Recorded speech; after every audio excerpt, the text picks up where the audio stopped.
Vodný systém močový, první část tématu. Ledviny jsou párový orgán, který ale vzniká zase z více segmentů.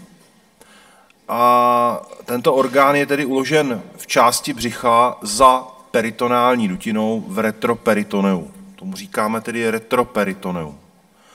Jsou uloženy přibližně v rozsahu obratlových těl TH12 až L3.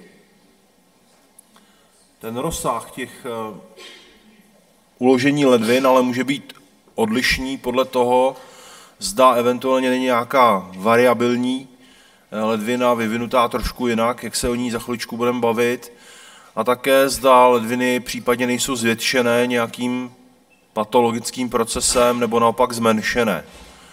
Velice velké, obrovské ledviny mohou být takzvané polycystické, naopak velice malé jsou ledviny, které jsou atrofické, stižené nějakým chronickým zánětem nebo třeba stenózou renální tepny. Pravá ledvina je uložena lehce níže, protože na ní tlačí játra.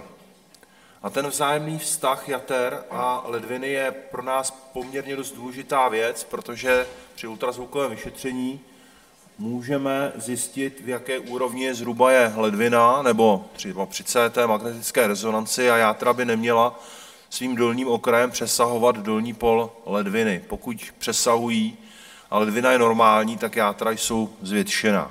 Takže to je takový ten topografický vztah jater a ledviny je důležitý pro určení přibližné velikosti. Důležité je také to, že horní třetina až polovina té ledviny, tady na tom obrázku vidíme asi třetinu, má vztah k pleurální dutině. Opírá se o bránici, ta ledvina, a v zadní část té ledviny těsně naléhá na tedy dorzální pleurální recesus, tedy výchlipku pleurální dutiny.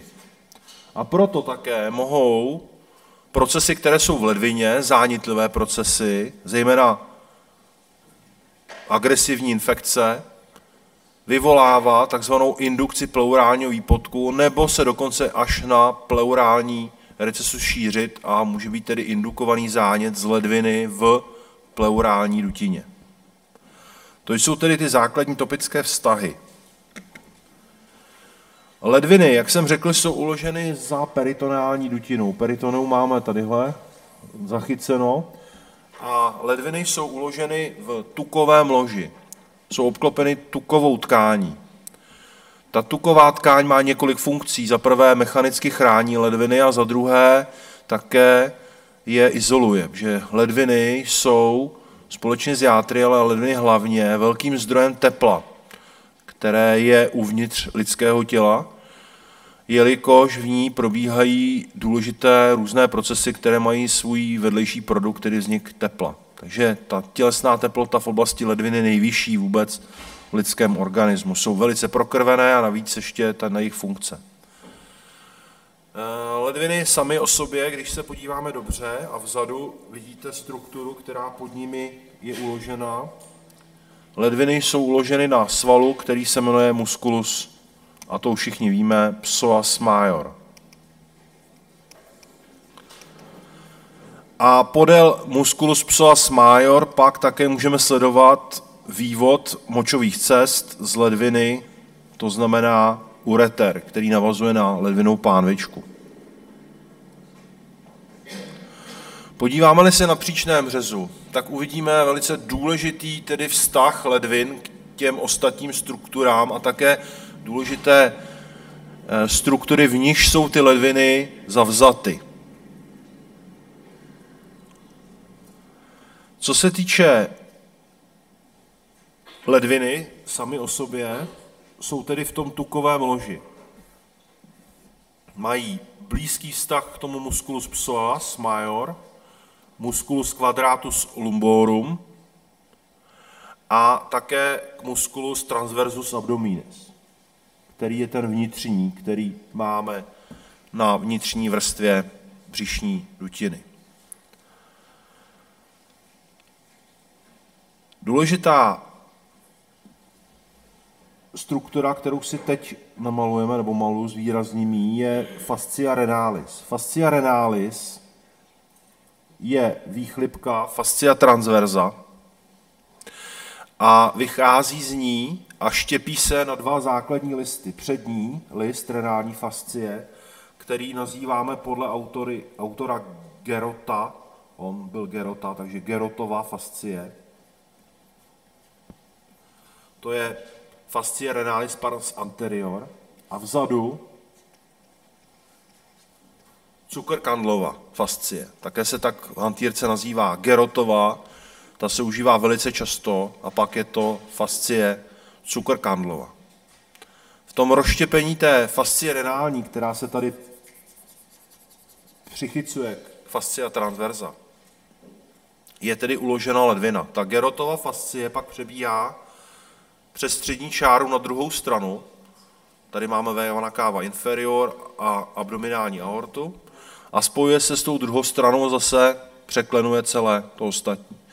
Ta Zuckerkandlova fascie, ten zadní list, splývá opět s tou fascií, která pokračuje z fascia transversa na fascii, která je před musculus quadratus lumborum a musculus psoas major, kde s ní splývá.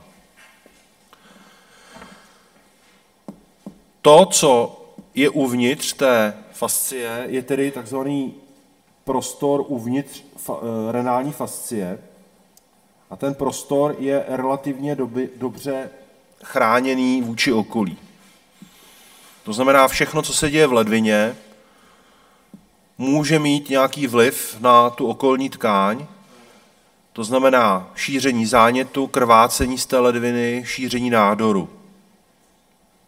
Velice dlouho právě díky tomu krytí tou fascií jsou tyto procesy v ledvinách ohraničeny na ten prostor, který zaujímá takzvaná kapsula adipóza. Ta kapsula adipóza je to tukové lože té vlastní ledviny uvnitř té renální fascie. Na vlastním povrchu ledviny pak máme ještě jednu kapsulu, to znamená kapsulu fibrózu. Pouzdro vlastní ledviny, které je na vlastním tom povrchu ledviny.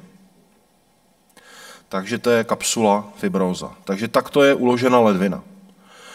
Uvnitř tedy té renální fascie jsou uloženy ledviny, jsou tam uloženy také nahoře nadledviny a ten přední list té Gerotovy fascie přebíhá tedy přes velké cévy a nervové struktury a některé lymfatické části v retroperitoneu.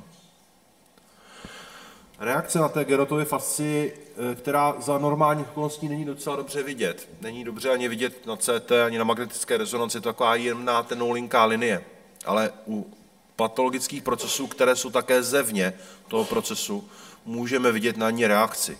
Proto takzvaná reakce na Gerotovy fascii je velice důležitou známkou šíření zánětu ze slinivky břišní při zánětech pankreatu. Protože při těch zánětech právě dochází k iritaci té Gerotovy fascie, protože pankreas leží před ní.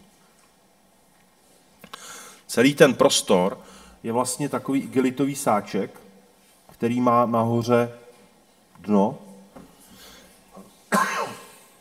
A to dno je sešito teda nahoře a dole je otevřeno. Takže ta ledvina je uložena uvnitř jakéhosi prostoru, který nahoru nemá volný pohyb, ale dolů ano. Kraniálně tedy ohraničuje ten prostor ledviny také diafragma neboli bránice. Laterálně jsou ty listy spojeny. Mediálně je poměrně hutné vazivo kolem velkých cév a sami velké cévy. A kaudálně ten prostor umožňuje, aby ledvina za určité okolnosti se pohybovala. Ona se pohybuje během dýchání, ale relativně pohybuje se málo ve srovnání s játry. A zase více ve srovnání s pankreatem. Ta ledvina za určité situace může být tak pohyblivá, že ve stoje sklouzne až poměrně hluboko, někdy až do pánve. Tomu říkáme bloudivá ledvina, neboli ren migrans. Ren migrans je situace, která nastává, často to bývá u lidí, kteří rychle zhubnou, rychle ztratí svůj tělesný tuk a ten tělesný tuk, který má určitý objem v tom retroperitonu i v té renální fascii, najednou ztratí ten tonus a ledvina není držená tou tukovou tkání a klesá ta ledvina. To znamená, že jsou to lidé, kteří velice zhubli často. A pak může nastávat problém, protože ta ledvina, jak se pohybuje, klesá v poloze vzpřímené, tak se můžou zalomit některé její struktury, zejména se může zalomit ureteropelvický přechod, to znamená přechod mezi pánvičkou a ureterem a může docházet k městnání moči a chronickým zánětům a bolestem ledviny. Takové potom pacienty vyšetřujeme ultrazvukově v leže, kdy ta ledvina je v normální pozici a stoupne si a ta ledvina sklesne níže. Normální velikost ledvin je délka zhruba 12 cm. Jsou tam variability pochopitelně vzhledem k věku, vzhledem k velikosti celého člověka, ale ledviny by měly mít hmotnost přibližně 150 až 180 gramů. Jsou poměrně hutným, těžkým orgánem, protože obsahují velké množství vody, z hlediska toho, že obsahují hodně krve a hodně tedy také toho produktu krve, moči, ať už primární nebo té definitivní. A jak jsem řekl, jsou v retroperitonu a jsou primárně, protože se primárně vyvíjí v retroperitonu. Na pravé straně naléhá na přední plochu té ledviny recessus hepatorenalis, což je prostor, který je tedy mezi pravou ledvinou a pravým jaterním lalokem, výchlipka peritonální dutiny, které také říkáme Morrisonův prostor.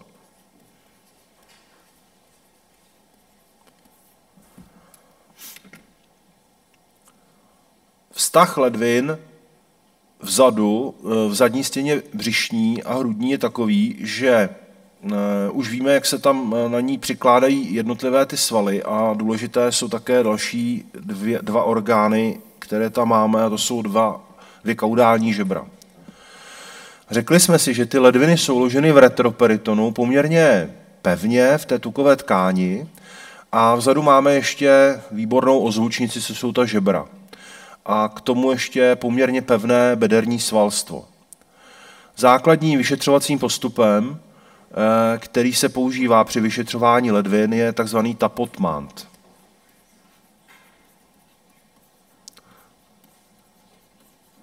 Tapotmant je úder hranou ruky někam do dorzální části zad a to rozjechvění celé té ozvučnice, těch žeber a těch svalů vyvolává zachvění té ledviny.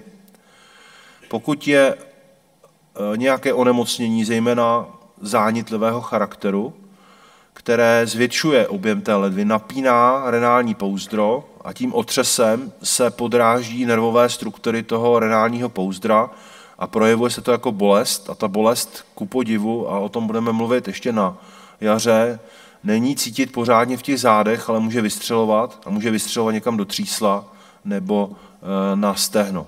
Může bolet zádech, ale může i vystřelovat, záleží potom, jaký ten proces tam je. Takže si zapamatujte, to je tapotmant. To zaklepání na ta záda je velice důležitým tedy klinickým vyšetřením, fyzikálním, které nám říká něco o stavu těch ledvin. Sama ledvina má poměrně jednoduchý tvar, má tvar fazole, že všichni víte asi, jak ledvina vypadá. Ledvina má svou stranu, která je obrácena k cévám, té říkáme hilus, tam vstupuje arterie a vystupuje žíla a zároveň tam v té oblasti nacházíme pánvičku. Ta pánvička je uložena v dorzální části a z pánvičky se sbírá močovod potom a přestupuje močovod kaudálně. Vždycky je to tak, že nejvíce vepředu je uložen ten žilní systém, dorzálně je tepený systém a nejdorzálněji je kalichopánvičkový systém. Nahoře na horním polu máme nadledvinu, která je oddělená velce tenkou vrstvičkou tukové tkáně a nadledvina s ledvinou funkčně nesouvisí, souvisí s ní maximálně částečně cévním zásobením. Sama ledvina je velice lesklá, protože má na povrchu ten fibrózní povrch, fibrózní kapsulu, kterou lze jemně sloupnout z celé té ledviny. Když byste si chtěli sami prohlédnout, jak vypadá ledvina, tak si ji kupte v v řeznictví Globusu mají hovězí nebo vepřové a uvidíte, jak ledvina vypadá i na řezu, protože myslím si, že to je velice hezká ukázka, jak můžete pochopit, jak ta ledvina vypadá, jakou má konzistenci, protože pokud ji uvidíte na pitevně, tak na pitevně už nevidíte skutečnou, ale konzervovanou ledvinu. A navíc, když se budeme dívat na ledviny dárců našich těl, tak jsou to všichni lidé, kteří mají velmi vysoký věk a ta ledvina už není úplně normální. Takže pokud na to někdo bude mít zájem, tak si podívejte se na ní, aspoň v řeznictví za pultem. Co se týče stavby té ledviny, tak ledvina má svůj horní pól, dolní pól, má horní, dolní třetinu a střední třetinu, což jsou takové arbitrární hranice, ale když se do ní podíváme uvnitř a uvidíte ji rozříznutou, tak musíme si říci, že hlavně ledvina má svůj parenchym a má svůj vývodný systém.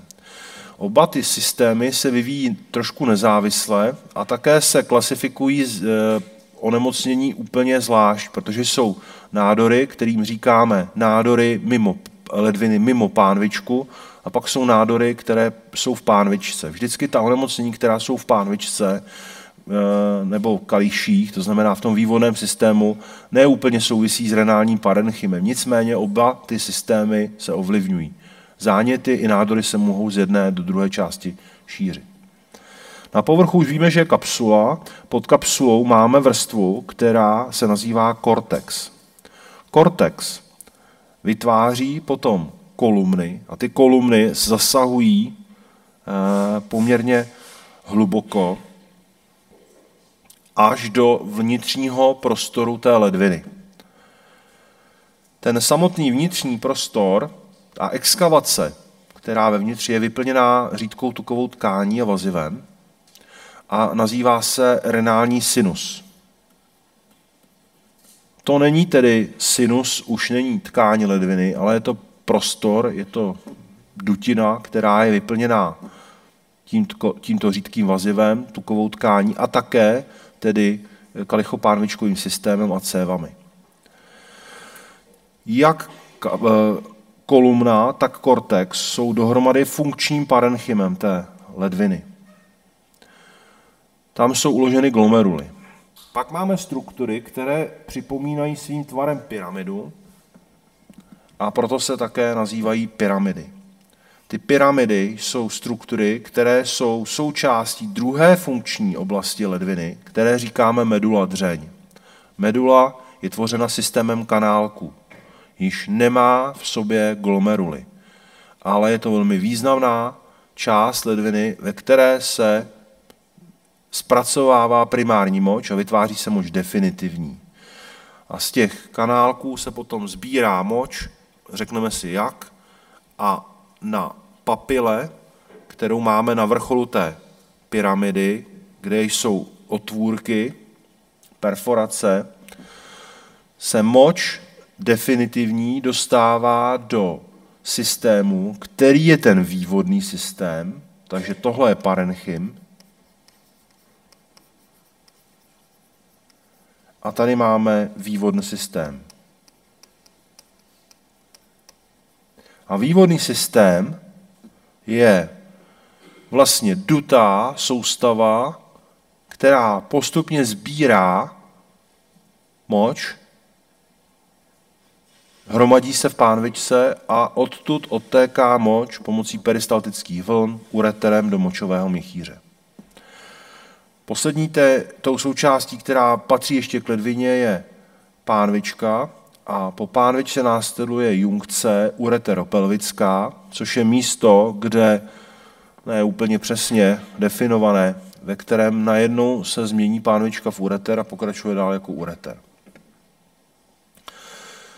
Ledviny se vyvíjejí velice komplikovaně z více segmentů a ty segmenty se postupně spojují a protože ten vývoj je komplikovaný, tak může se také někdy zadrhnout nebo nedodělat nebo přeběhnout. A proto máme jakési anomálie ledviny. My máme anomálie, kterým říkáme anomálie polohy, pak jsou anomálie tvaru a počtu. Anomálie polohy té ledviny, to je, že řekli jsme si, že ledviny normálně jsou mezi TH12CO3, ale ta ledvina může být uložena jinde. Může být uložena takzvaně dystopicky. Máme dystopii a máme Ren migrans. Ren migrans je ledvina, která bloudí. Je normálně vytvořena na normálním místě, akorát má dlouhé cévy, dlouhý ureter a může se pohnout ze svého místa. Je to tedy věc, která je sekundární, ne tedy primárně vznikající. Dystopie ledviny znamená, že ta ledvina je uložena na neúplně obvyklém místě, zejména v pánvi. To jsou dystopie pelvická. Porucha umístění té ledviny, porucha polohy. Anomálie tvaru jsou takové, že ty ledviny mohou tvořit různé srostlice dohromady. Ty srostlice mohou být takovéto, nejčastější vůbec, která je, nebo o které se nejvíce mluví, to je Ren arcuatus. Ještě budeme mít další. Ren arcuatus připomíná podkovu, také ji říkáme podkovovitá ledvina, v angličtině se jí říká horseshoe kidney. A ta je taková, že dolní póly ledviny se dotýkají. Ty doteky mohou být různé. Mohou být spojeny jako na tomhle obrázku kompletně ten funkční parenchym, nebo je tam jenom malinký tenký můstek, nebo je tam jenom fibrózní spojení, nebo se ty ledviny jenom k sobě vlastně dotýkají. Ale vždycky tam dochází k něčemu a na to si tady všimněte dole na všech těch obrázcích, že renální sinus je uložen ventrálně.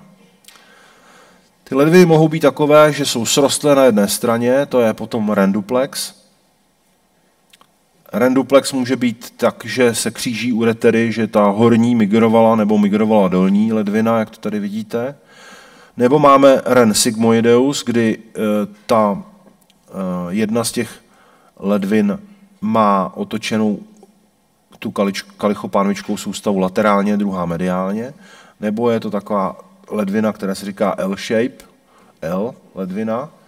A nebo je to ledvina, které říkáme koláčovitá, a ta koláčovitá ledvina, Ren discoides, má srostlé, vlastně připomíná tu horseshoe kidney, nebo tu podkovovitou ledvinu, ale jsou srostlé obě ty části i nahoře.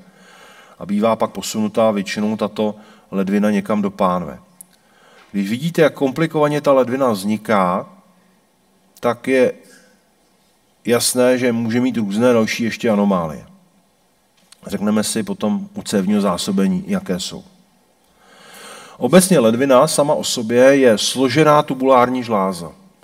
Má produkt, kterému říkáme exkret. Exkret se česky nazývá moč, latinsky urína. A funkčními jednotkami těch ledvin jsou laloky, potom lalůčky a tou nejmenší jednotkou je nefron. Nefron je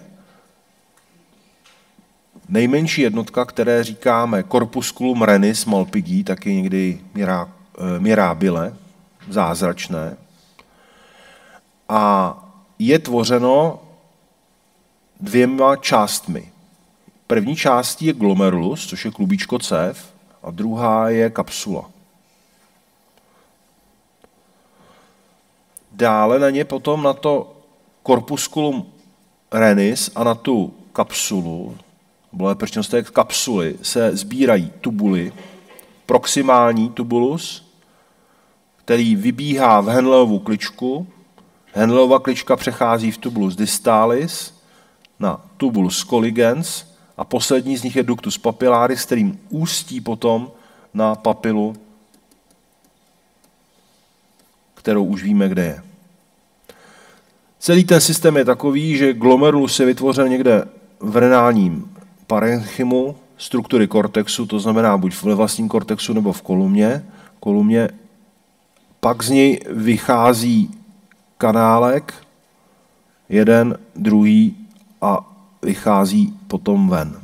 To je velice hrubě nakreslený ten systém.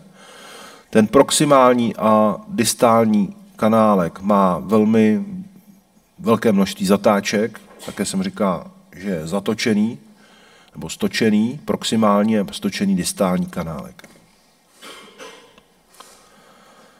Tak, jak tedy ten parenchym ledviny je organizovaný? Tadyhle vidíme schéma, které když si na ně podíváte, je tady několik důležitých věcí. Jedno z nich je, že kde můžeme najít glomeruly. Jsou navěšeny na cévách. Jsou to vlastně speciálně utvořené cévní kapiláry, nebo krevní kapiláry. Jak jsou vytvořeny ty kanálkové systémy, je naznačeno tady. Některé mají hodně dlouhou tu kličku, některé ji mají kratší. A zároveň cévní systém, který je v té ledvině, je vytvořen tak, že je různým systémem zásoben kortex a jinak medula. Glomerulus a Bowmanův váček, to znamená ta kapsula, jsou uloženy vždycky v kortexu. V kortexu je rovněž vytvořen proximální tubulus, ta jeho zavinutá část. Naopak, Henleova klička pak sestupuje do meduly a vrací se zpátky opět tak, že distální tubulus, ten zakroucený, je opět v kortikální části té ledviny. A zase reverzním způsobem odtéká už potom definitivně moč do sběrného kanálku tubulus colligens, který je v medule opět a medulou si směřuje ta moč už do papily a odtud otéká potom do dutého systému, do calyx renis, to znamená do kalichu. Corpusculum renis malpighi je tedy útvar, který má aferentní cévu, ta vytváří velikánské klubíčko a má eferentní cévu. Takže celý ten proces té ultrafiltrace moči je způsoben vlastně na arteriálním řečišti. Tam není žádný venózní konec. Jsou to dva, tedy arteriální konce. Kapilára má v tuhle chvíli pořád arteriální. Nedochází tam k odevzdávání kyslíku.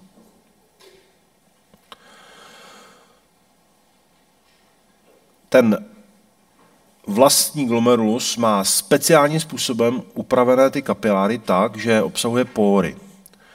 Póry v endotelu způsobují to, že těmi póry unikají látky do zevního prostoru mimo tu cévu, do Bowmanova váčku, která je kapsula.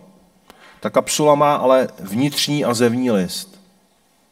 Zevní je váček Bowmanův, to znamená pouzdro. A na povrchu těch vlastních céviček jsou podocyty, ploché buňky, které kryjí zvenku ty jednotlivé kličky toho glomerulu.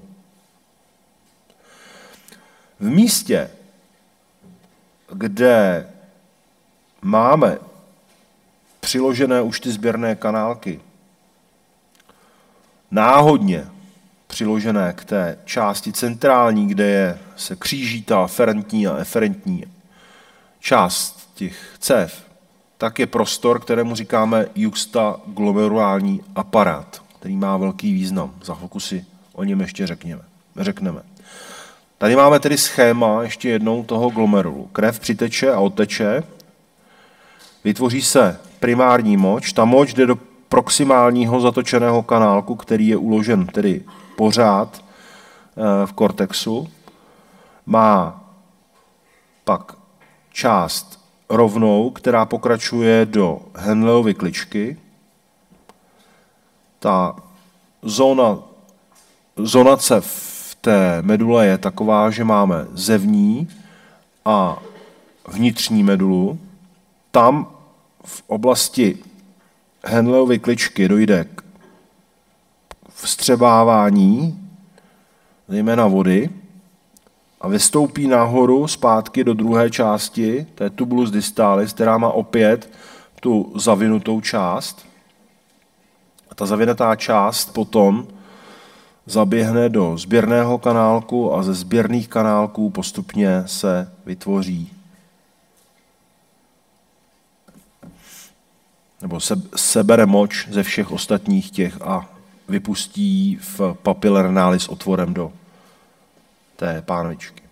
Juxtaglomerulální aparát. Co to je? Juxtaglomerulální aparát je tkáň, která obsahuje buňky, které mají vlastní produkci hormonální.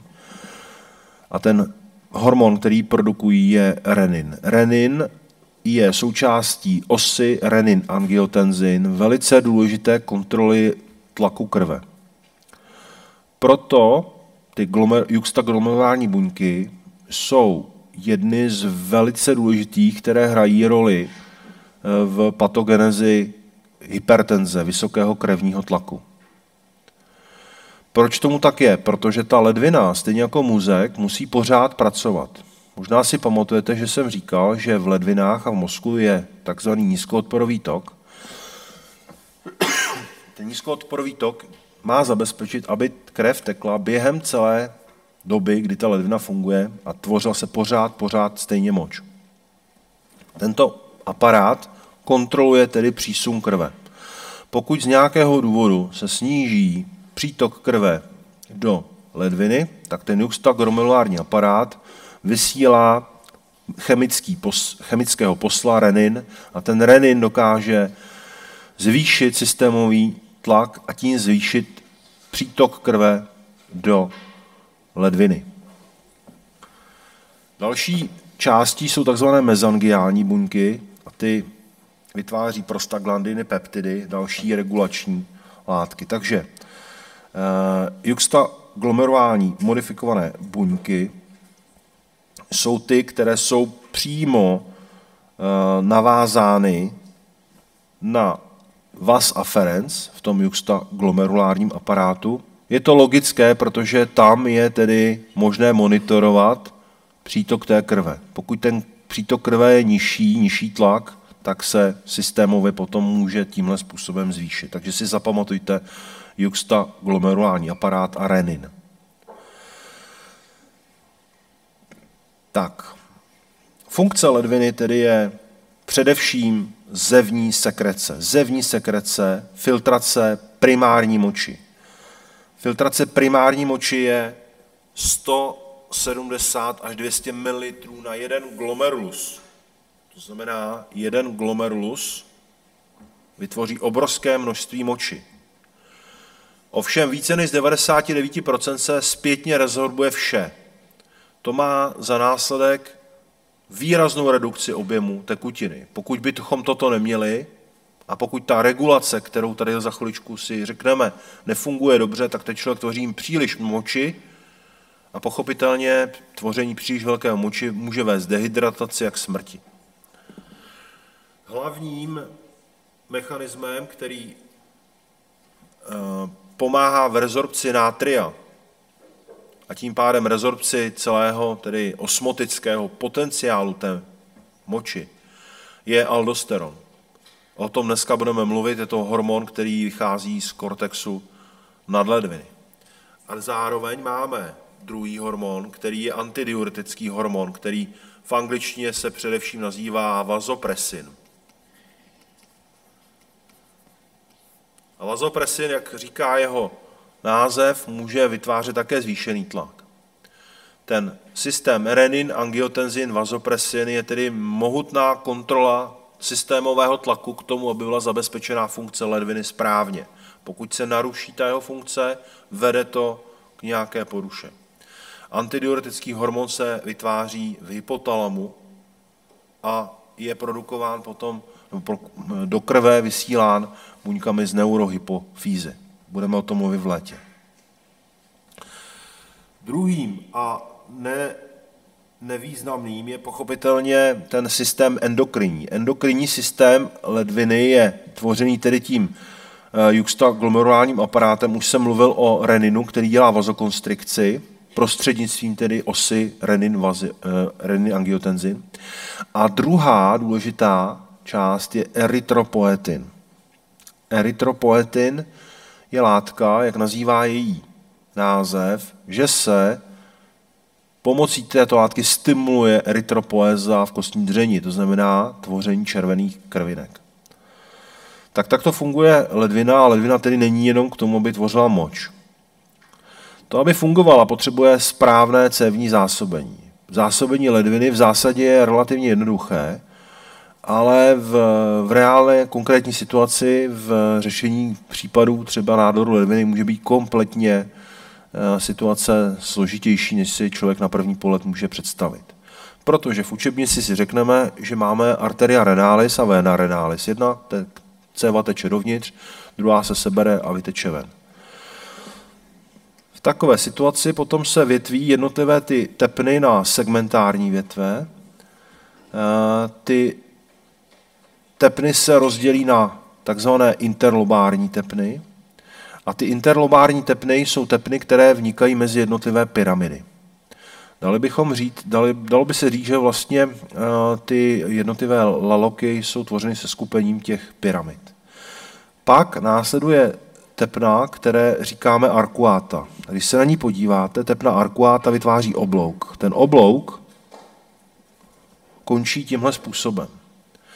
Arteria arcuata běží na hranici, nebo už tedy v kortexu, ale blízko hranice s medulou a vysílá z ní interlobulární arterie. Ty interlobulární arterie, které tady vidíte, vypadají jako takové pírka nebo štětičky a na jednotlivých těch interlobulárních arteriích jsou glomeruli, měkké i je tam správně, protože glomerulus, glomeruli, a zároveň potom z ní ale vychází ještě arterie radiaté a na konci kapsulární tepny, které zásobují kapsulu. Druhým směrem do oblasti meduly pak pronikají jiné tepny, které jsou arteriola recta a pak zpětně venula recta. Tenhle systém v té ledvině má jednu důležitou zvláštnost. Říkali jsme si, že existují tepny konečné a tepny anastomozující.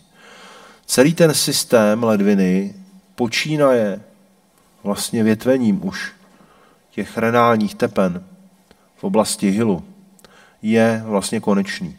To znamená, jakákoliv okluze, kdekoliv znamená zničení ischemické celého toho teritoria, protože neexistuje možnost, aby krev přitekla jinudy. Cévní variabilita u ledvin je poměrně dost velká. Když se sečtou dohromady tady ty čísla, tak v podstatě musíme říct, že nějakým způsobem anomální zásobení ledviny můžeme vidět ve třetině případů. Ve skutečnosti je to možná mnohem více.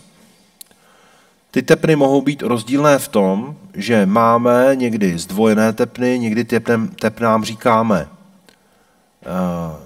ty tepny polární.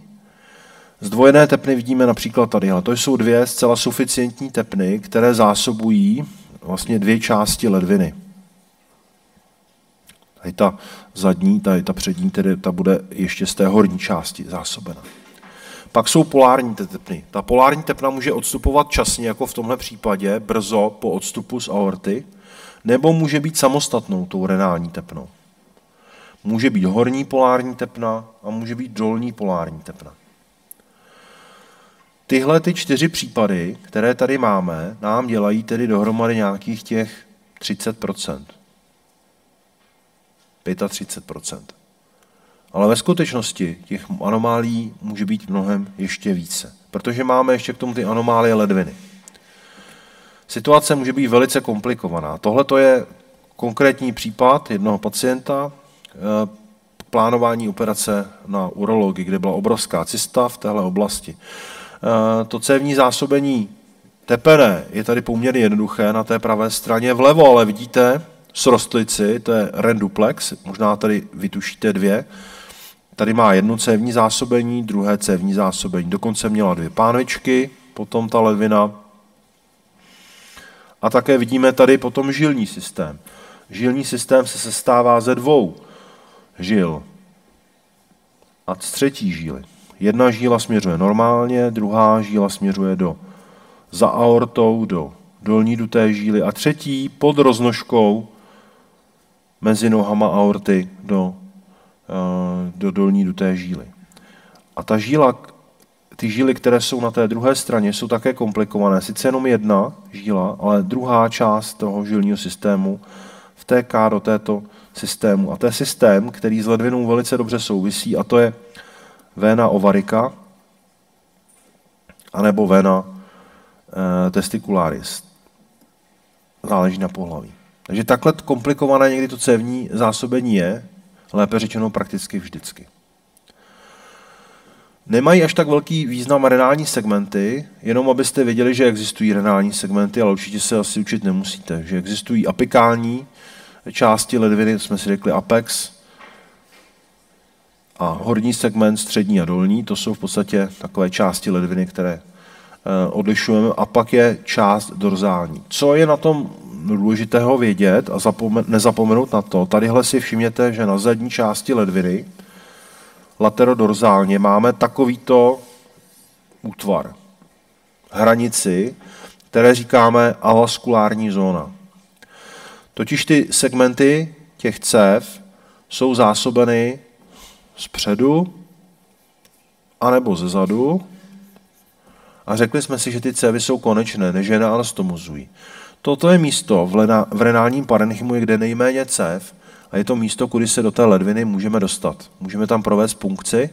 My tak provádíme pro kolegy z urologie, někdy si to dělají kolegové sami, urologové.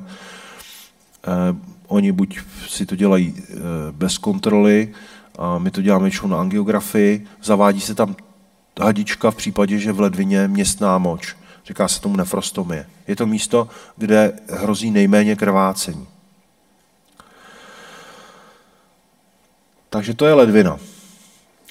Vývodný systém ledviny. Vývodný systém ledviny je tedy už ne vlastní renální parenchym, je to systém, který vytváří kalichy. Jsou calices minor, minores a majores. Velké a menší kalichy.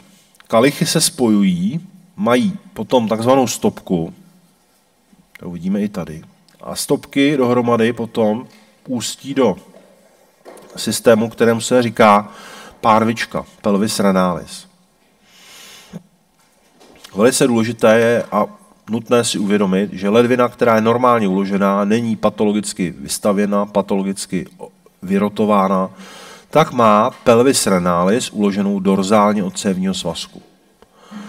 Proto také operační přístup, který tam je možný retroperitonální.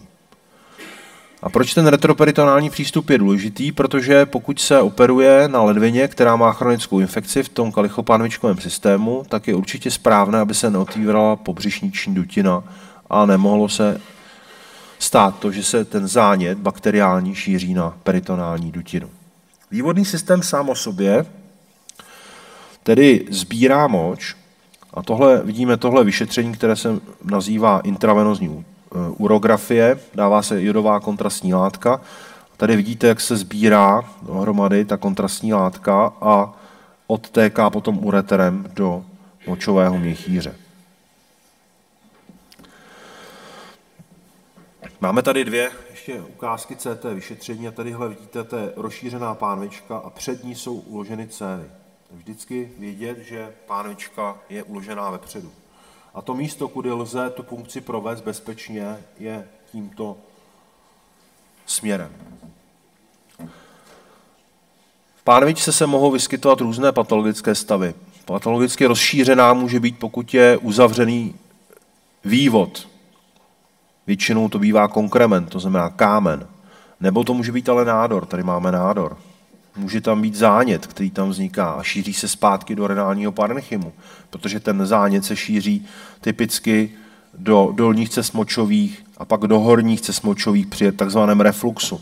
Tomu říkáme pyelonefritída. A ta infekce nejčastěji potom bývá Escherichia coli, což víte, že je fyziologický náš souputník v tlustém střevě. Pánvička sama o sobě se rozděluje na několik typů.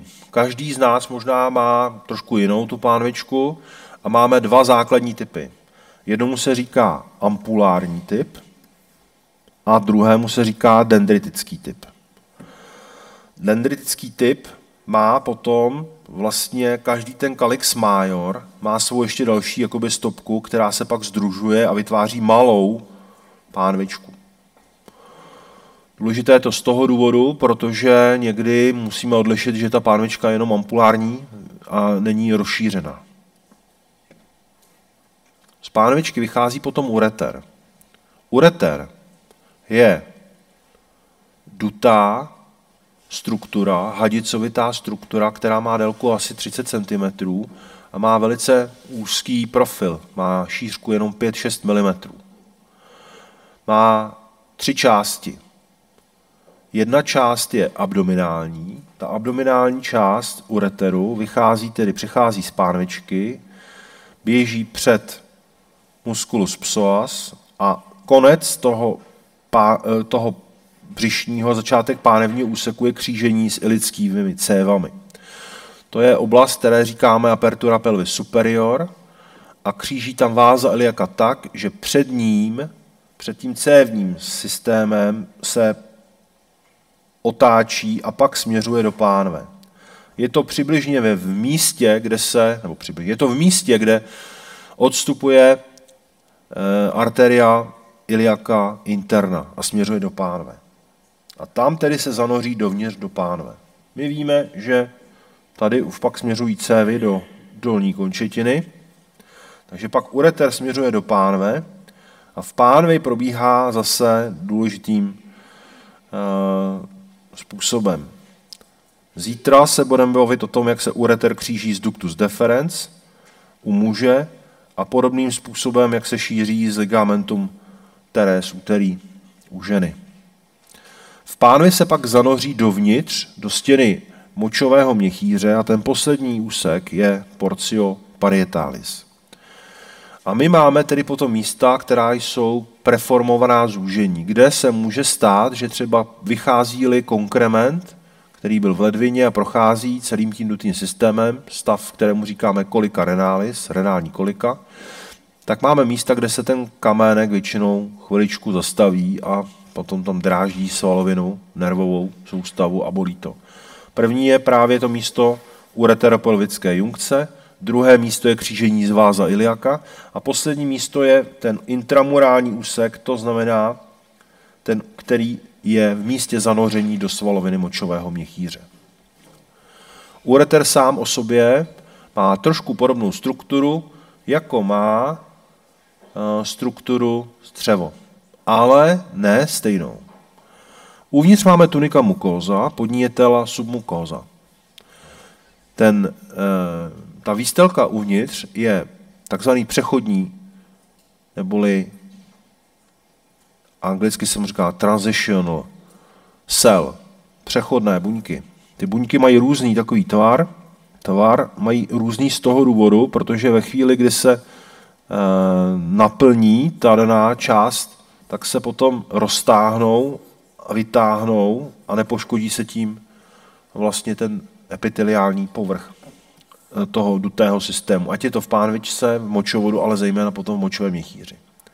Podtela submucosa, která je řídká jako všude, je tunica muscularis.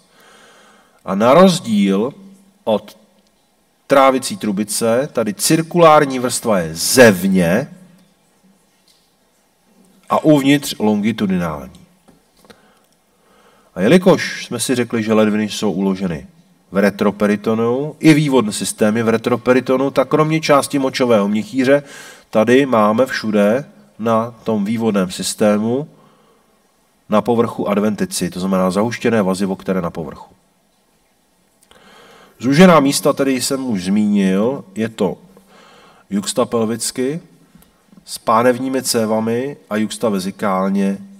Někdy je to i při křížení z váza testiculária, protože ureter je tam uložen dorzálně. Pokud je tam vytvořen varikózní systém, může to být u mužů, ale může to být i u žen, které můžou mít varixy v ovarické žíle. A to zaklínění konkrementu v těchto oblastech a vůbec ta pasáž vede k bolestivému stavu, kterému se říká colica renalis. Ten konkrement pak putuje vlastně postupně a vypadne do močového měchýře, pak se tam buď zůstane, nebo se dokonce dostane až ven úplně. A celý ten proces je bolestivý a ta bolest, a to si zapamatujte, vystřeluje mužům často do skrota, ženám do labia majora, anebo oběma pohlavím na vnitřní stranu stehna. To znamená, tam bolí ledviny. Pamatujte si to, že kromě toho otřesu v zádech cítíte, tedy při hlavně té renální kolice, ale i ostatních procesech bolesti, které se šíří podél musculus psoas. Musculus psoas je vůbec taková dobrá dráha pro šíření všeho, co se z ledviny děje dál. Ureter na rozdíl od té ledviny má zásobení naprosto dokonalé, co se týče nahražení některých částí. Má mnohonásobné cévy, které jsou už z renálních cév, pak poměrně velký úsek je tam z oblasti testikulárních a ovariálních cév, to jsou tyto renální, pak jsou to lumbální tepny a pak je to z iliackých cév na mnoha etážích. Co to důležitého je? Je to důležité v tom, že je možné přerušit ty cévy kdekoliv a ten ureter odstranit, vytáhnout. Pro chirurga to znamená problematickou věc, protože musí podvazovat spoustu cév, když dělá ureterektomii, ale na druhou stranu to umožňuje transplantovat ledvinu s poměrně dlouhou tou ureterální stopkou, kterou potom transplantační chirurg zanoří do močové měchýře při transplantaci ledviny. Takže to je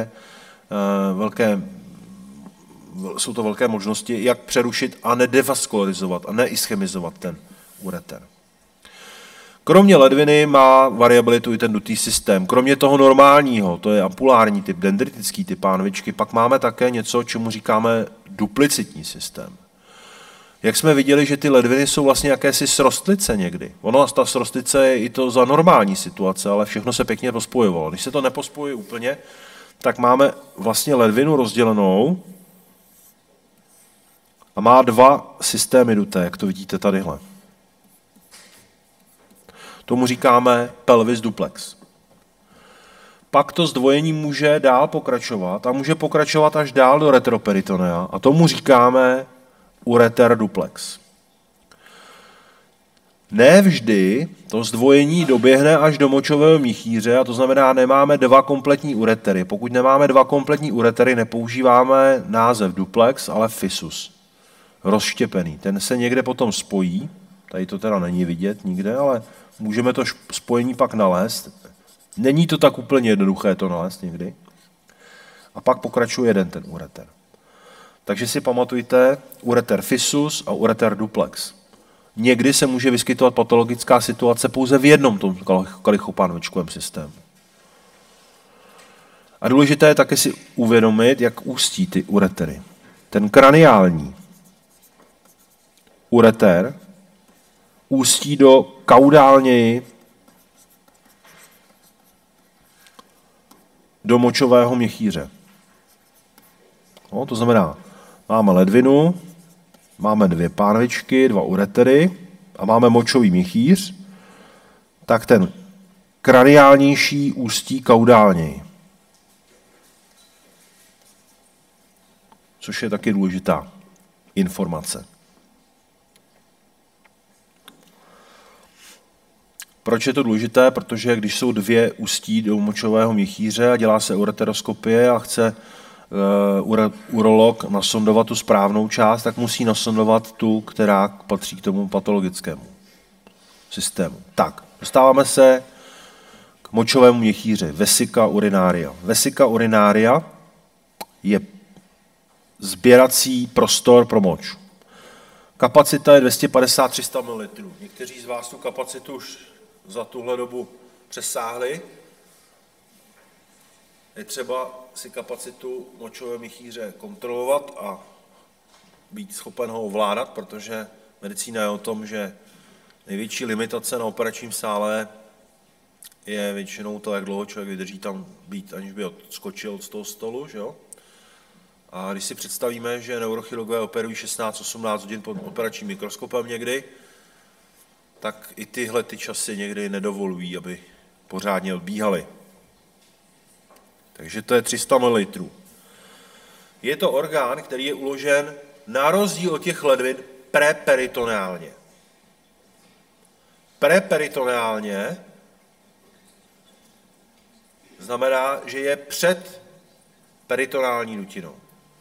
Je uložen za symfízou. Symfíza je spojení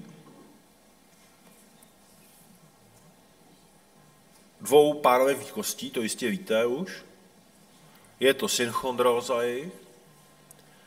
a nad ní se může provádět řez, kterému říkáme sectio alta. Je to řez na močový měchýř, kterým se kdysi dávno ve starověku, středověku dělalo při akutní obstrukci močového systému řez, kudy se vyjímal močový kámen.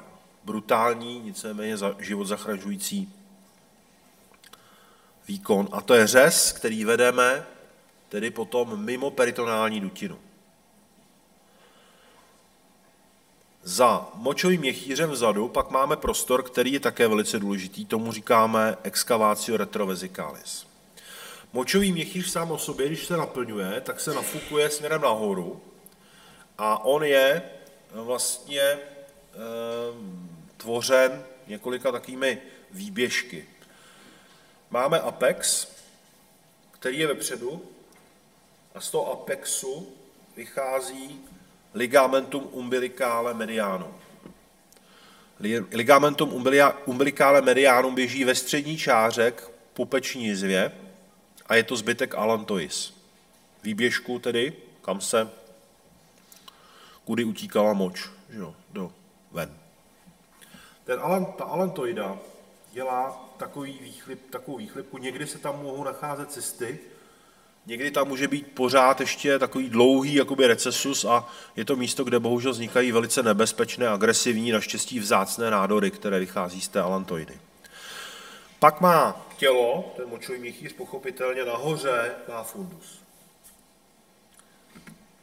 Močový měchýř, tím, jak má ten svůj tvar, tady ho vidíme asi lépe zobrazen z týmého atlasu, to je močový měchýř u muže, tak má vepředu ten apex, ze kterého vychází to ligamentum umbilicale medianum a nahoře vidíte dvě uši. To jsou uši, kudy vstupují uretery do svaloviny močového měchýře a zanořují se pak dovnitř. A mezi těmi uši a mezi ušima, a tady to případě uši asi, uchy, a nosem je prostor, který je pokrytý peritonální výstelkou. To je část, která je peritonální.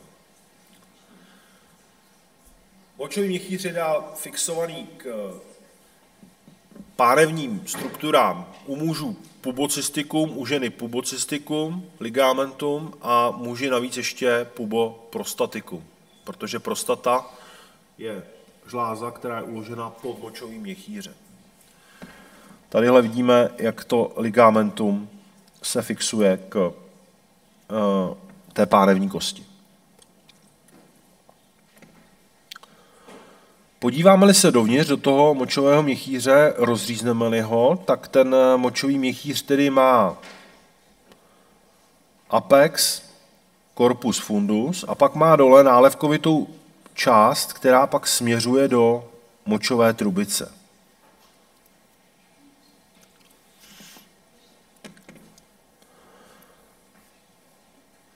Než směřuje do té močové trubice a uvnitř té nálevky močové trubice máme důležitý bod, tedy výstupní část močové soustavy. U žen je to ne úplně stejné, ale prakticky stejné v tom močovém měchýři. Vzadu jsme viděli, jak vstupují ty močovody. Oni ty močovody prochází šikmo s svalovinou močového měchýře a výstupní body jsou takzvaná oscia. Oscium ureteri dextri, sinistri a plus oscium uretre. Dohromady dělají takovou trojúhelníkovitou strukturu, které říkáme trigonum.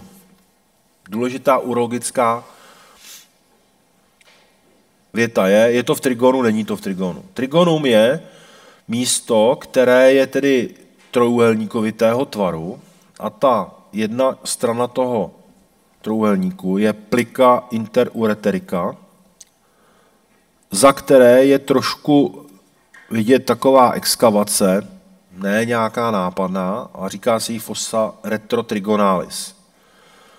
Trigonum močového měchýře tedy je místo, kde máme tedy ústí ureteru a ústí uretry. Je uloženo to trigonum vzadu. Tady ještě jednou vidíme. A v tom trigonu, nebo za tím trigonem, vidíme toto, co tady vidíme u muže. U muže jsou tam uložené semenné váčky a probíhá tam také ductus deferens. O tom zítra. Uvnitř tedy močového měchýře máme epitel, který jsem řekl, že je přechodný. Ten přechodný epitel je z toho důvodu, aby se mohl natahovat a vytváří také řasy ten močový měchýř, protože tou expanzí, která je z několika málo mililitrů nebo prázdný až do 300, někdy 500 mililitrů, když se vám hodně chce na záchod, nebo když má do obstrukci, tak ta sliznice tvoří ty slizniční řasy, aby se mohly lépe ještě natahovat a nepoškodil se ten vnitřní povrch toho močového měchýře. Má hodně vytvořenou tuelu submukózu, hodně řídkého vaziva, aby se právě tyto pohyby staly realistickými a netrhala se ta tkáň. A pak máme tunika muscularis. Močový měchýř má 3 vrstvy. Má vrstvy, kterým říkáme, z části je to musculus detrusor, který vytlačuje moč, a pak je sfinkter, svěrač, který ho úplně vymáčkne, tu poslední část. Svalovina v močovém měchýři je spirálně utvářená ve 3 vrstvách a ty vrstvy jednotlivé se různým způsobem překrývají, takže opravdu dojde k vyždímání toho močového měchýře při kontrakci té svaloviny. Kromě jiného, ta spirální část svaloviny zabezpečuje, že močovod prochází tou svalovinou velice šikmo. A při kontrakci těch svalových vláken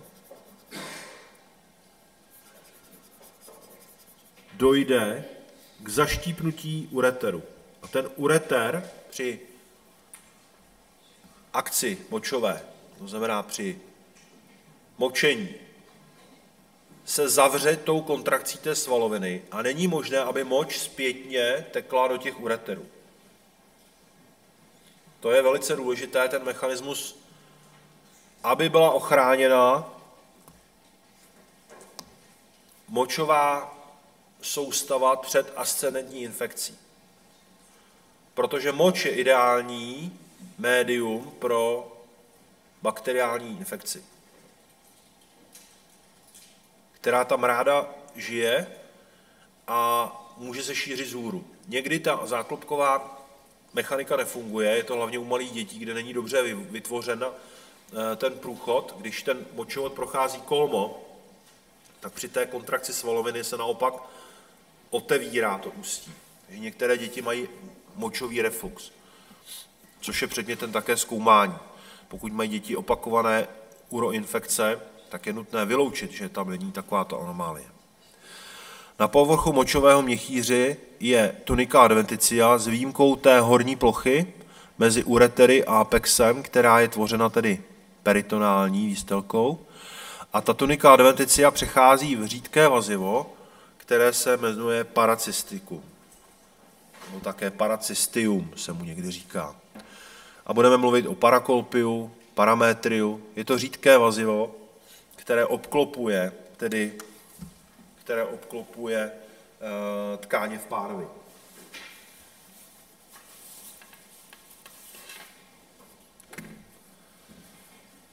Ještě jsem zmínil jeden důležitý pojem, a to je recessus retrovesicalis. Ten recessus retrovesicalis je peritonální prostor. Podíváme se na tyto obrázky. Toto je pánev ženy, vepředu, vzadu. Močový měchýř, tady máme to ligamentum medianum. Močový měchýř, jeho peritonální plocha, a toto je prostor, který se nazývá recessus retrovesicalis. Recessus retrovesicalis u muže a ženy se liší. U ženy je tam vložena ještě děloha. U muže je to recessus, který je mezi močovým měchýřem a rektem. To znamená, je to retrovezikální a je tedy rektovezikální. A je to nejnižší místo peritonální dutiny. O tom už jsme mluvili, je to Douglasův prostor. Ten Douglasův prostor u ženy ovšem není Douglasův prostor stejný jako u muže. Douglasův prostor u ženy je tento, a to je rektouterní.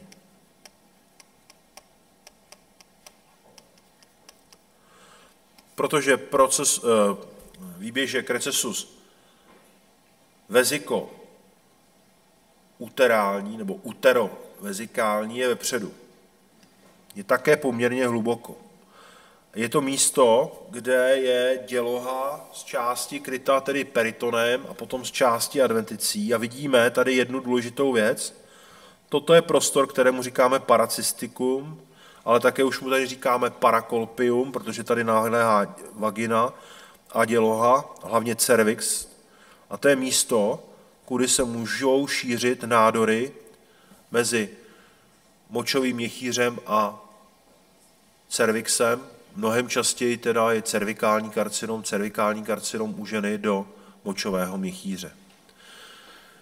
Stejně může se šířit ten patologický proces tady mezi rektem u muže a močovým měchýřem a vice versa. Dostáváme se k uretra.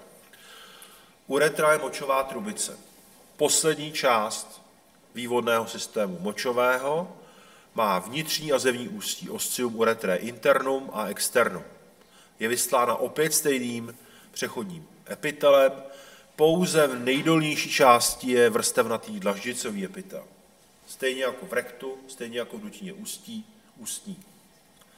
Nerohovějící epitel. Má submukózní vrstvu, muscularis a zevně vazivo, které se nazývá periuretrium. To je poměrně krátké, protože ve velké části svého průběhu uretra je nějakým způsobem jinak krytá. A je zjevné, že uretra u muže a u ženy musí být vytvářena jinak. Protože u muže probíhá přes penis, u ženy ústí v zevních pohlavních orgánech.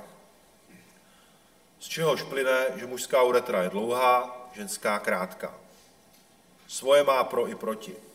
Hlavní proti krátké uretře je jedna věc, že je to důvod, proč u žen je mnohem častější uroinfekce než u mužů, protože cesta infekce přes krátkou uretru je mnohem kratší a snazší než u muže.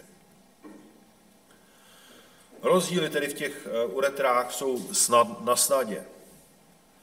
Obě začínají v močovém měchýři a prochází nějakým způsobem pánevním dnem a dostávají se ven. Ústí uretry ženské je velice krátké, je tedy v oblasti vulvy. U muže ta uretra dělá tvar takového písmena Z nebo S a ústí v oblasti glans penis.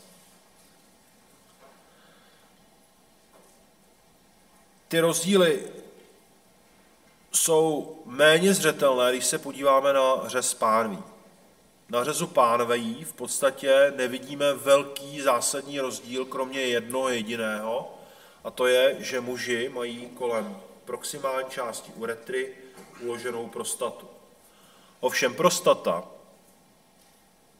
vždycky se říká, že to je mužský orgán, ano, i reziduální tkáně podobné prostatě jsou u ženy a i ženy mají tkáně, které mohou vytvářet podobné problémy někdy, jako je ta mužská prostata. Ne tak časté, nemyslí se na ně, ale takže mohou být někdy dost dlouho nerozpoznány. Ženská uretra je krátká, má 3 až 4 cm, v podstatě má šířku stejnou 8 mm, má malou část, která se nazývá intramuralis, ta probíhá přes svalovinu močového měchýře a je tam vnitřní sfinkter. Je to sfinkter vesice urinárie, ten je hladký a ten dělá vnitřní svěrač té uretry. Pak je pars, která se nazývá pelvína, je krátká a zanořuje se do perinea, do hráze. A ta se nazývá perineální. A v té perineální části prochází přes svalovinu, která už dno pánevní je tvořeno příčně pruhovanými svaly, tak ten zevní svěrač je příčně pruhovaný.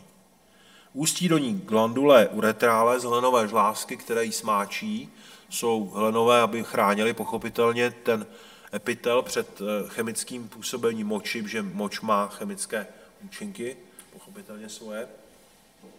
A jsou tam také ductus parauretrales 1 až 2 dlouhé, které ústí do uretry, nejsou to žádné významné struktury. Takže ženská uretra, krátká, jednoduchá k zapamatování.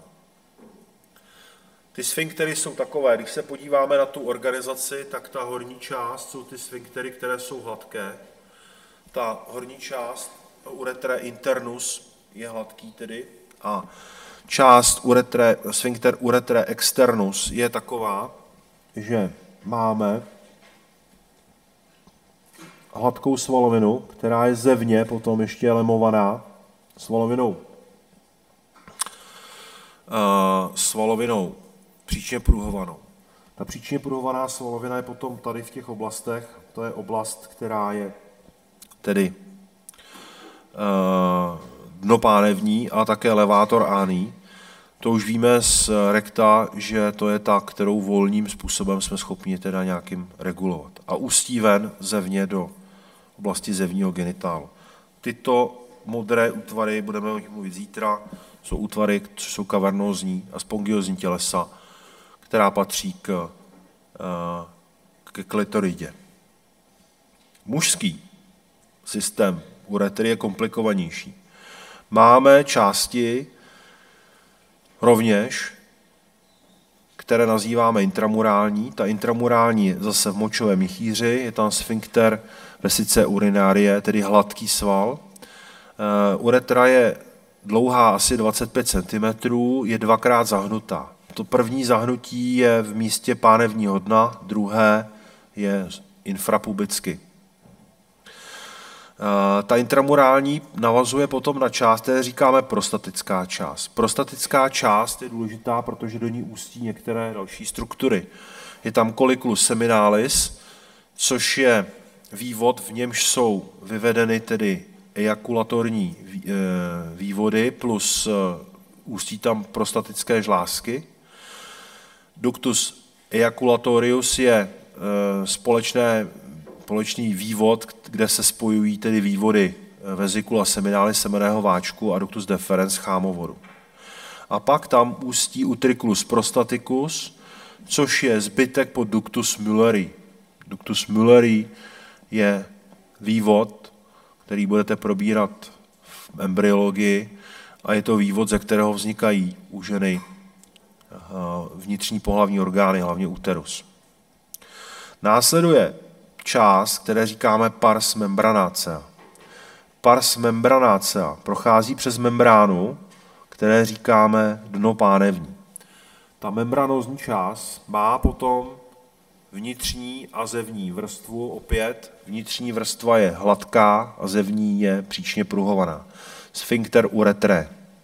Ten horní tedy sfinkter je vlastně sfinkter močového měchýře, ten dolní je sfinkter uretry. A pak přechází do uretry, která je uložená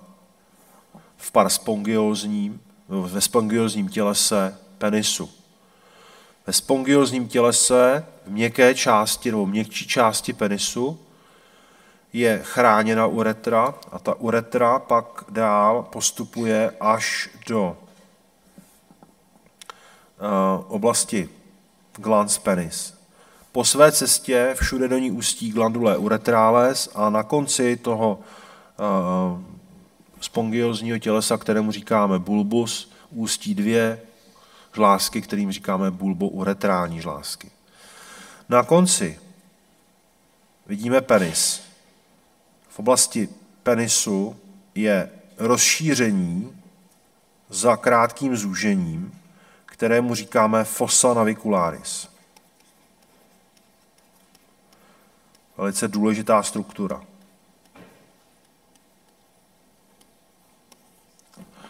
Rozdíl mezi mužskou a ženskou uretrou vidíme v praxi také v tom, že katetrizaci močového měchýře u ženy může provádět sestra. Naproti tomu katetrizace mužské uretry je v rukou lékaře.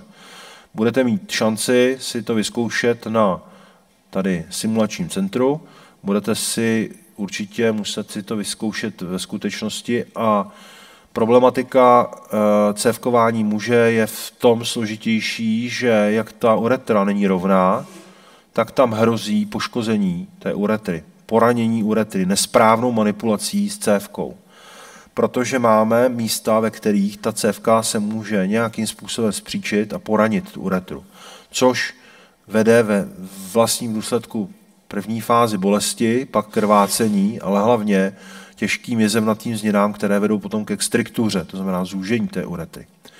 A ta místa zúžení jsou důležitá. Právě ta fossa navicularis, ve které se nesmí tedy poranit ta uretra, a dále se pak musí zavést ta cévka správně přes tu membranózní část a hlavně zavést cévka do močového měchýře, aby se nedošlo k tomu, že, což se bohužel také někdy stane, že ten balónek té močové cévky je nafouknutý buď v prostatě, anebo ještě hůře v té membranózní části, anebo dokonce nejhůře v té spongiózní části. Takže pozor na tu uretru, je velice komplikovaná.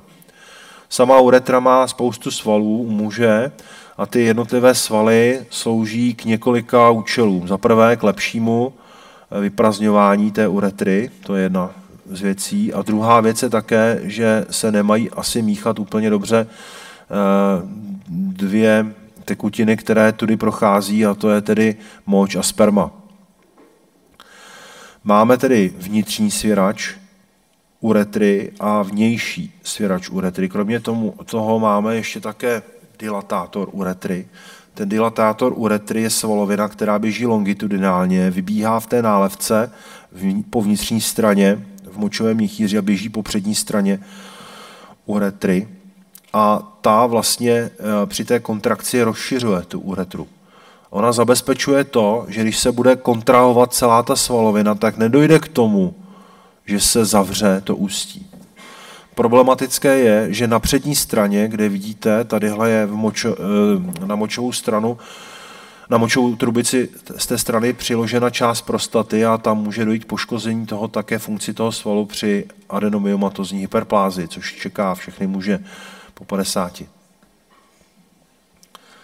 Ty šťastlivce některé před 50. A pak máme musculus ejaculatorius a musculus ejaculatorius je zase sval, který nějakým způsobem je schopen koordinovat tedy při erekci to, že se otevřou nebo uzavřou, že se uzavřou tedy vývody z pohlavních cest. Tak to jsou tedy části vývodného systému močového. Protože uretra je součástí penisu a probíhá přes prostatu, dostaneme se k ní ještě zítra u pohlavních orgánů jednou. Tak, teď si řekneme něco o velice důležité malé tkáni, která se nazývá glandula suprarenalis, nebo také adrenalis. Také jim říkáme tedy nadledviny česky, adrenal glands v angličtině, nebo suprarenal glands. Jsou to žlázy, které jsou uloženy opět v retroperitonu. Jsou uvnitř té renální fascie a jsou tedy ve vnitřní renální kapsule, v té tukové tkáni, obklopeny tím tukem a tenkou vrstvičkou odděleny od ledviny. Je to tenká vazivová přepážka, ve které je malé množství tuku. Sedí jako takové čepičky a koukají na mediální stranu od ledviny. Vidíme tady jejich komplikované cévní zásobení. Ta komplikovanost cévního zásobení je daná tím, že vznikaly komplikovaně. Budeme to ještě komentovat.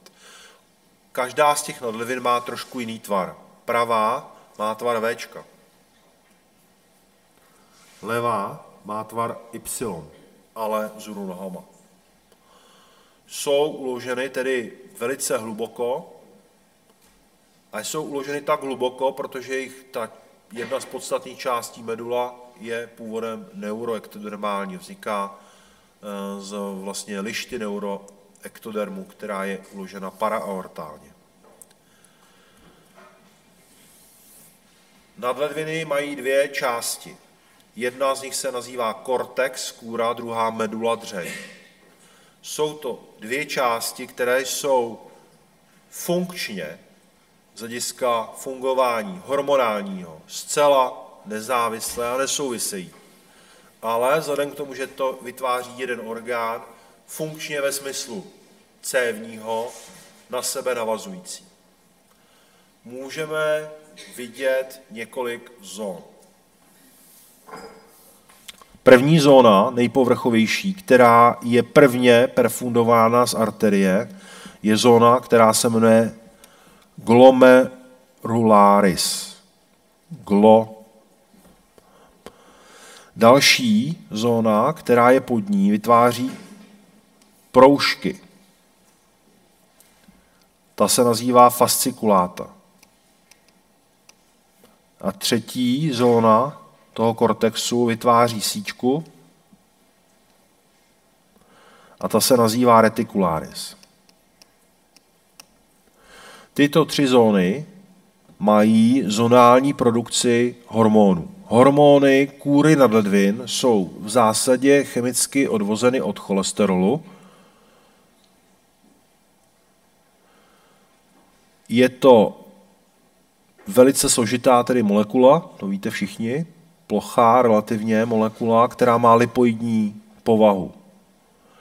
A ty hormony, které vychází z cholesterolu, se nazývají steroidní hormony.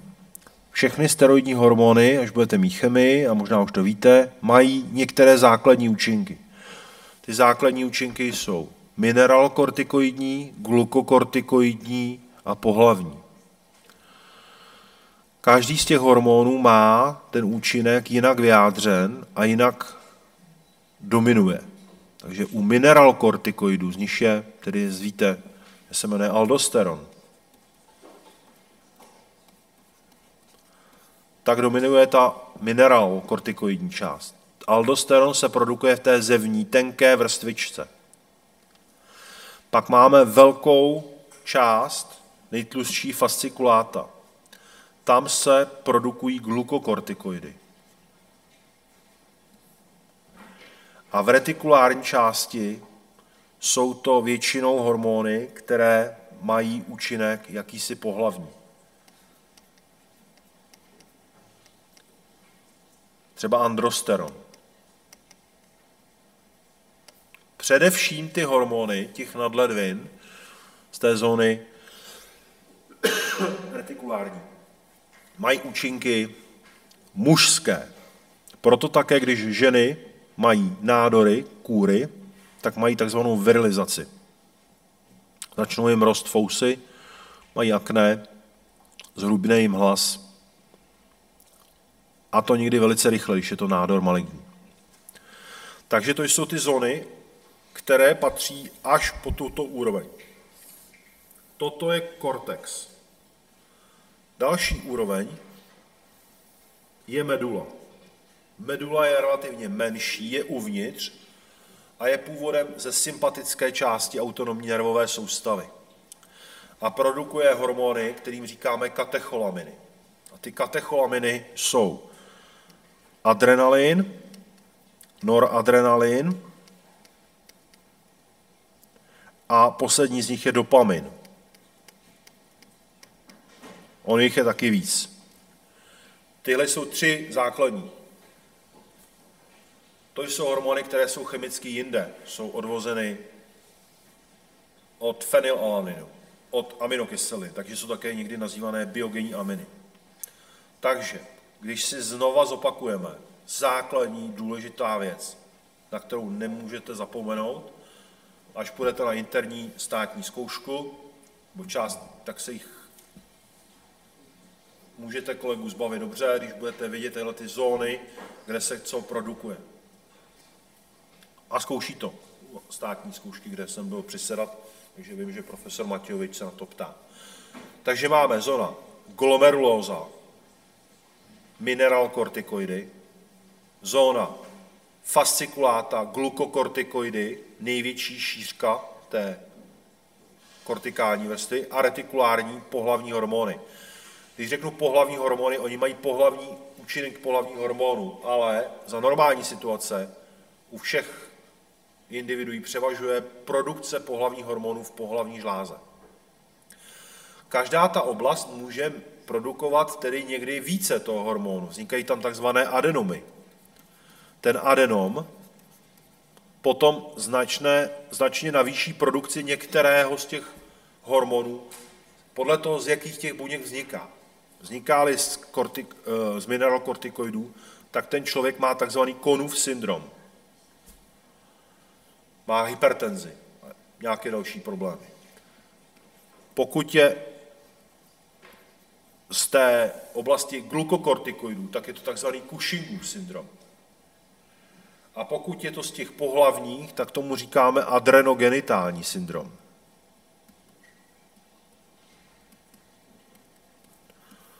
Jsou to velice důležité hormonální komplexy, které se budete učit ve fyziologii, patofyziologii, ale hlavně v endokrinologii. A v té oblasti dřeně se produkuje tedy adrenalin a noradrenalin, hlavně, řekl jsem i dopamin, a pod tím máme napsáno epinefrin a norepinefrin. Co to je? Ví to někdo?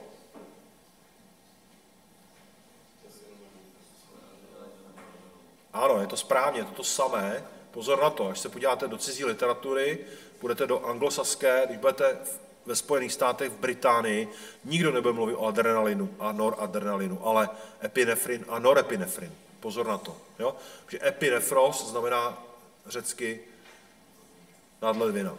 Jo? Celá ta dřeň je vlastně sympatické paraganglion.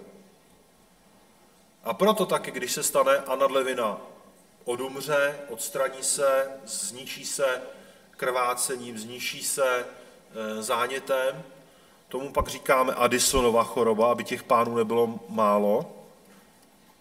Trpěl s ní třeba Addisonovou chorobou JFK, to znamená John Fitzgerald Kennedy, po tuberkulózním zánětu, což se může stát, tak musí se nahražovat ty 2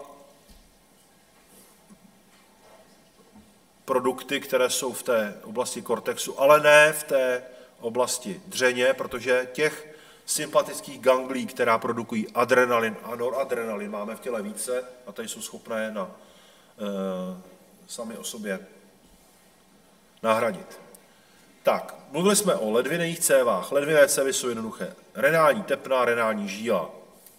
Ale víme, že nemají jednoduchý průběh. Může jich být mnoho, může být až 5, 6, 7. Renální tepny a adrenální tepny. Adrenální tepny v zásadě máme 3 na levé i na pravé straně. Horní suprarenální tepna je větví tepny, která směřuje k bránici, arteria phrenica inferior.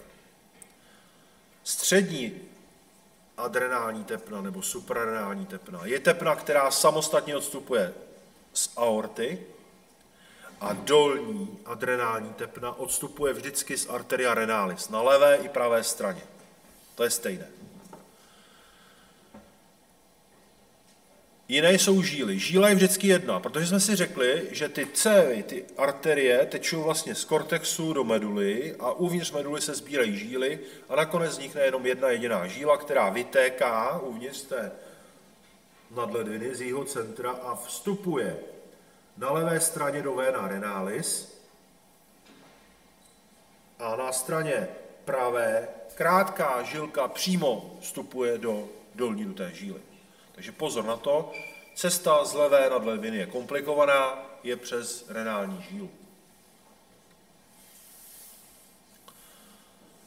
Poslední krátká poznámka dneska, uzliny v retroperitonu, která nesouvisí s ledvinami.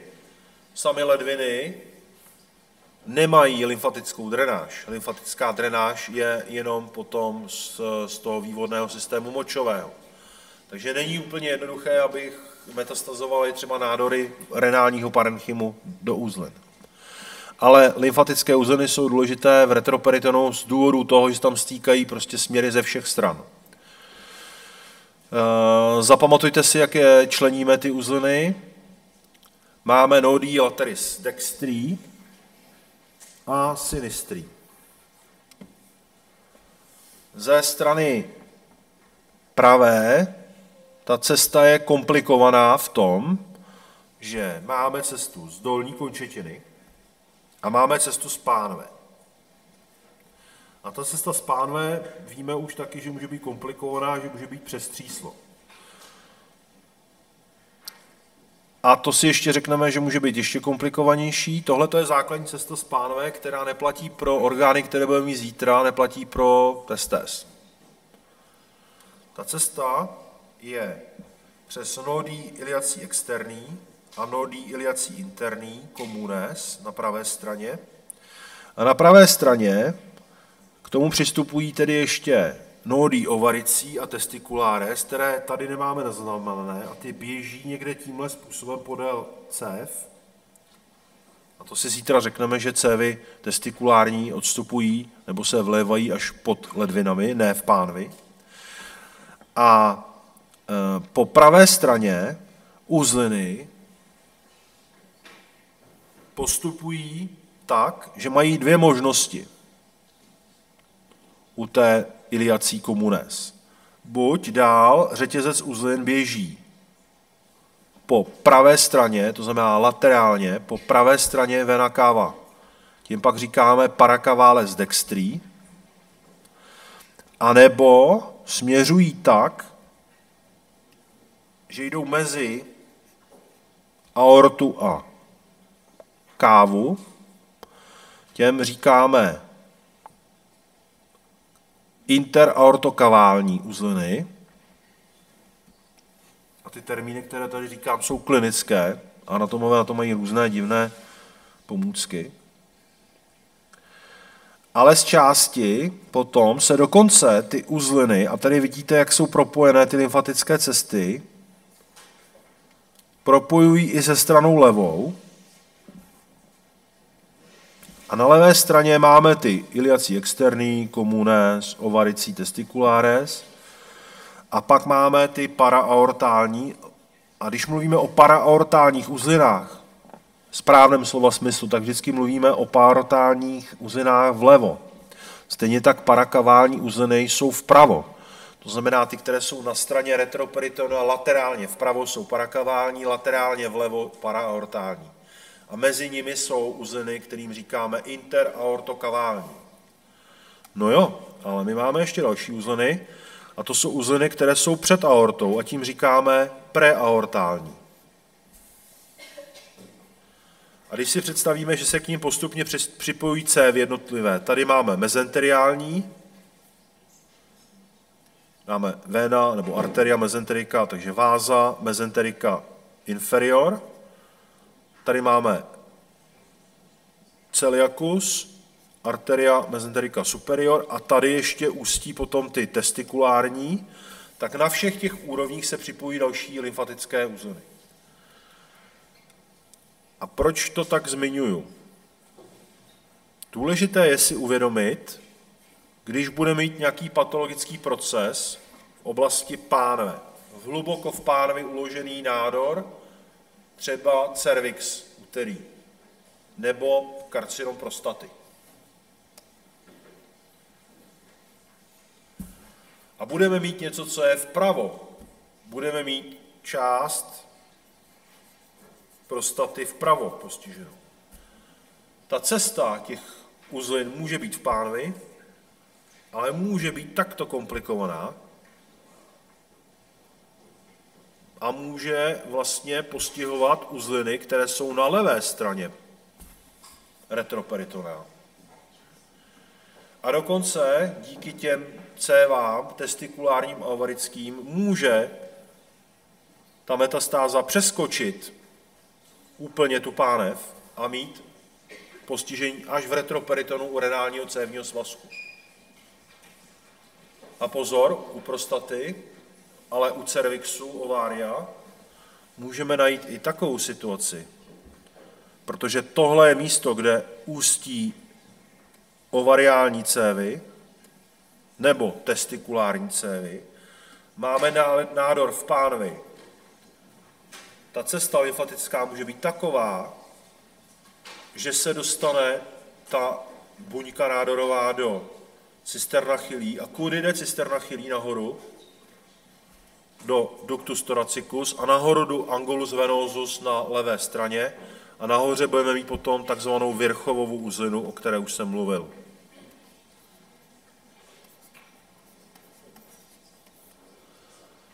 Tak. Tady máte ukázku, jak vypadá karcinom úteru a metastázy v uzlinách, kde všude hledat. Hlavně gro těch uzlin pod renálním cévním svazkem retroperitonu. Tak to je pro dnešek vše.